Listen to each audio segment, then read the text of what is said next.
Welcome to the Jaron Jarvis channel. I am Jaron Jarvis. Today, I would like to introduce to you, I should have saved my daughter. I wish I could go back. I wish God would grant me a redo. I firmly believe it all started when he came into my life. His name was Corey. He was a charismatic, well-off businessman for a decent local company, and I was just a simple employee of his. I didn't think I had caught his eye the way he caught mine until I was cornered in his office. He hovered over me, so gracefully yet stern, whispering sweet phrases in my ear. Apparently I was a tease to him, and I chuckled at that. He kissed me out of nowhere, and that's where the downfall begins. We started going steady, which I was utterly grateful for. The last man who had waltzed his way into my life made flimsy promises, broke such sacred vows, and ultimately left me to be a single mother. Dating wasn't easy, but Corey swore he already loved her based on the pictures on my desk. I was thankful. My daughter was my entire universe. Annie was sweet 5-year-old with laughter that could brighten the mood of any room. She enjoyed coloring purple unicorns and begged me to let her help make snickerdoodles, which were her favorite. She said she liked because you got to form them into balls like they were Play-Doh. Annie also liked to run through the yards with our neighbor's dog. Her giggling echoed the entire neighborhood, and I swear if you listen closely on any sunny afternoon, you still hear it. She really could never be gone. Corey and her got along better than I could have ever imagined, which now I regret. They were best buddies, and I swore I could trust him with her. He looked like the dad she just never had, but looks are deceiving. Corey and I were dating for about 6 months when things started to shift. It was a slow progression at first. We had moved in together since I felt it would be best for Annie. She would feel less confused about the situation, and I got to wake up next to the supposed man of my dreams. Corey started coming home angry. This wasn't a huge red flag, but it sure was scary. He'd snap at me if I asked what he wanted for dinner. Or he'd slam his hands on the table when I approached him to see what was wrong. I'd always get the same snarky response: "It's none of your business, you wouldn't understand." I guess it made sense. I wasn't as educated as he was, nor was I ranked as high.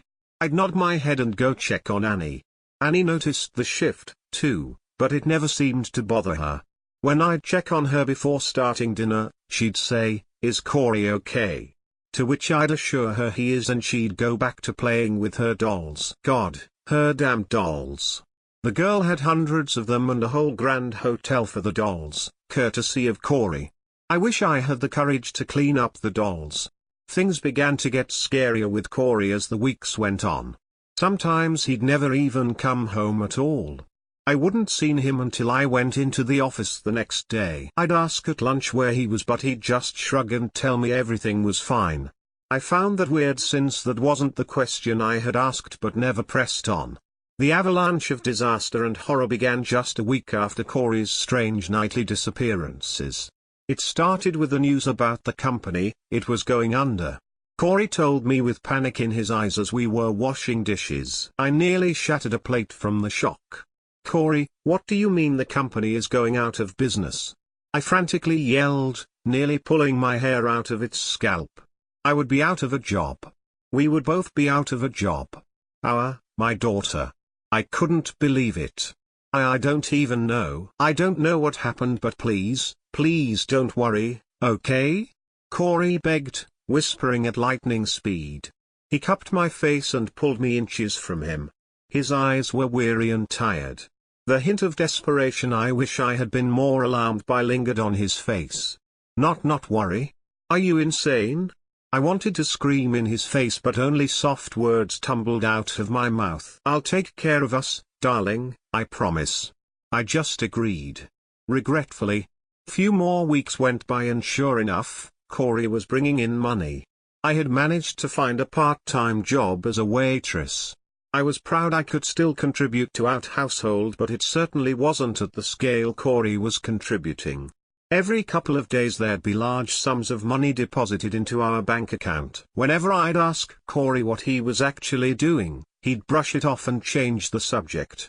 The secretiveness of his lifestyle was getting aggravating. When I thought things were going to be okay with us, there was another shift with Corey. Now he was always agitated and paranoid. The littlest of things made him jump, and he started looking at me and Annie like we were about to vanish. Like he needed to engrave us in his mind. I should have asked about that more. I should have done a lot. I apparently was too late, or maybe too blind. Maybe both. Out of nowhere, I came home one night to find Corey ransacking the house. Everything was turned upside down in every single room. Annie stood in the hallway, clutching her pink elephant. I remember it was a pink, fuzzy elephant. I won it for her at a state fair just after she was born. She wore her purple nightgown, worry etched on her face. "Mommy," she cried as Corey rushed past her and into our bedroom. I swiftly picked her up and followed Corey's path. He was rummaging through my jewelry. "Corey, what on earth are you doing?" I was beyond aggravated at this point. "Sweetheart, I love you, but I swear this just doesn't concern you," he grumbled, moving on to his side of the dresser. "This is my home too and you're tearing it apart." I said, "Where do you keep your emergency cash?" He snapped. Annie curled her arms tighter around my neck. "Emergency cash? What emergency cash?" Not accepting my answer, he ripped my purse from my hands and emptied the contents. I yelled my protests, but he just yelled back, stronger. I was more scared than mad at this point. I decided it would be best for Annie to go to bed, so I left Corey to his maniac state and tucked my daughter in. She was still gripping her pink elephant and snuggled under a Cinderella blanket. Her room was a mess, so the last thing I told her before she fell asleep was that she needed to clean her room in the morning. She hummed in response and I closed the door. Why did those have to be my last words to her? Upon exiting the room, I encountered Corey walking past me to the living room. He was still in his state, so I approached with caution. I tried to ask him what was going on, but he just ignored me and walked out the door. There was nothing I could do. I firmly believe that. I didn't know what he had brought upon himself, so I decided to forget about it. I tidied up the rooms and made my way to bed. I woke up the next morning alone. Completely alone. At first I just thought Corey wasn't home, but when I went to wake up Annie, she was gone. My heart sunk. The pain I felt upon realizing my daughter missing was unlike any pain I had ever felt before. My first instinct was to search the home up and down, but there was no sign. I called Corey to ask if he had seen her, but he just kept repeating sorry over and over again. It all fell into place months later, when Annie's body was recovered, still draped in the purple gown and comforted by a pink stuffed elephant. Those damn monsters. Corey had fell into the wrong crowd. Desperate to make his money back, he found comfort in selling illegal items. I had no idea, absolutely no idea. Maybe if I had pressed sooner I would have known, but I fucked that up. Corey was a greedy man in all businesses he had. The greed brought everything down in his life. He took everything with hopes it would slip by, but people aren't as dumb as Corey thought they were. They sure caught up to him. He needed money fast. He needed almost 3x what we had in the bank, and when trying to reason, no one he was working with was having it. They decided to get violent. An equal trade, I think they thought it was to take my daughter, which they thought was Corey's. She might as well have been. Everyone's serving time but me, when I'm the one who's most guilty. I could have ran. I should have ran. But I didn't want to think, I didn't want to believe. I'm the one that's in the prison. I suffer. I wish.